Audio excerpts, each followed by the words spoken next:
Years ago, I had a job which required frequent trips to Washington, D.C. I became familiar with the area, and bit by bit pretty much saw everything there was to see. And believe me, there is a lot to see. I soon learned you never need to rent a car, you just use the metro. I soon learned you never want to rent a car because the traffic there will break the spirit of even the most seasoned commuter. I became an expert on the District of Columbia's geography. I recall once, I even gave directions to someone to the Russian embassy, a building I called the Porcupine because it had so many antennas sticking out of it. On one occasion, a business associate gave me a tour of Old Town Alexandria.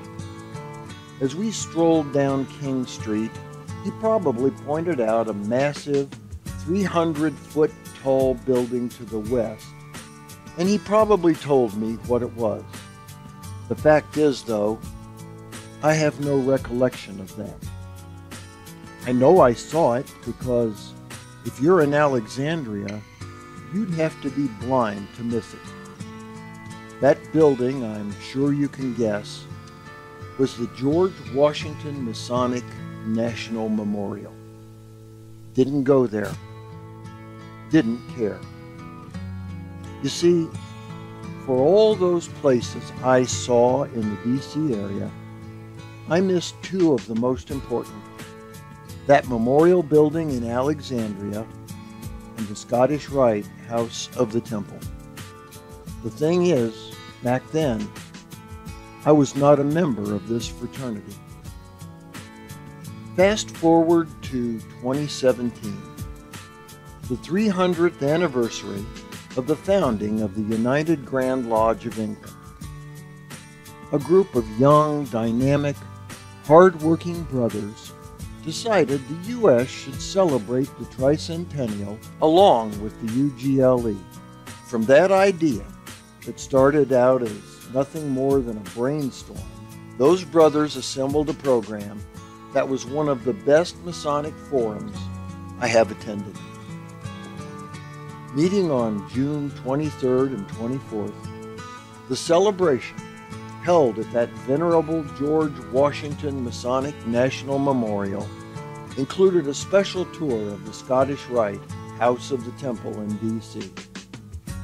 And there I was, able to tour those two important places I neglected to see all those years ago.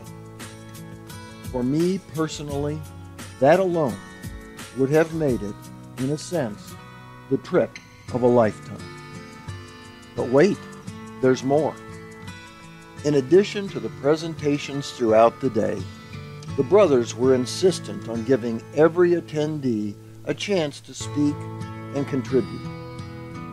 One of the most interesting parts of the event was a plenary forum where we discussed and debated topics important to the fraternity. Everyone had a chance to voice an opinion on proficiencies, dues, and other issues. What's more, the attendees themselves, not the moderators, chose the topics. Of course, one of the things that make any such gathering great is the ability to see old friends and make new ones. As my friend and brother Greg Knott from Illinois put it in his essay on the Midnight Freemasons blog, at any of these type of events, my favorite part is meeting and talking with brothers from all over the world. I was particularly pleased to meet a brother from the most worshipful Prince Hall Grand Lodge of Washington, D.C. We had both lunch and dinner together and had some great conversations.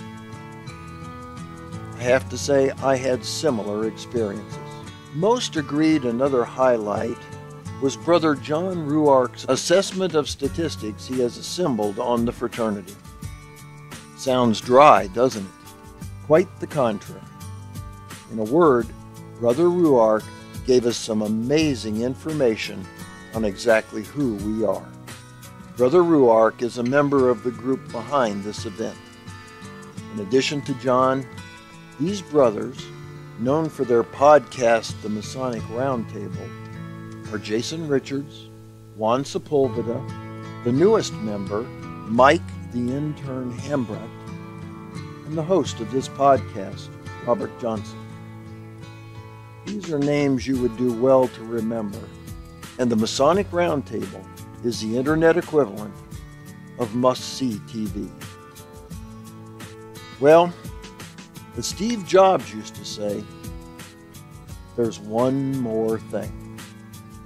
According to Brother Mark Tabbert, keynote speaker for the event, that date, 1717, may be an error. He thinks the correct date for the founding of the UGLE may be 1721. Hey, we're Freemasons. There has to be some controversy. I say, let's have another party in 4 years. The members of the Masonic Roundtable put together an event that would be the envy of any Grand Lodge. Ironically, it was a celebration of Freemasonry's past that may have revealed more about Freemasonry's future. For the Whence Came You podcast, this is Steve Harrison with the Masonic Minute.